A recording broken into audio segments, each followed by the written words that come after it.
ADB 160, bali nagpa CBT si sir, tapos pincheck niya rin niya sa akin yung radiator niya guys, tapos wala na palang laman.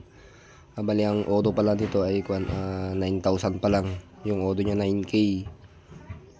Buti pinacheck ni sir, tapos nung kinek ko wala na palang laman. Kaya sa mga Honda ADB 160 user yan mga idol, laging tandaan nyo, i-check nyo po yung receiver tsaka yung radiator nyo. Ito mga idol, hindi pa ito nabubuksan, brand new ito nung kinuha ni sir.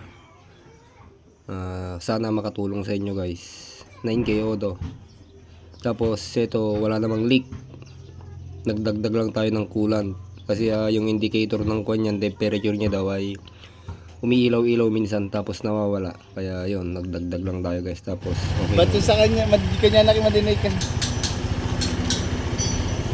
Itong maganda dito, diba, kahit dito sa left ay right, ayun,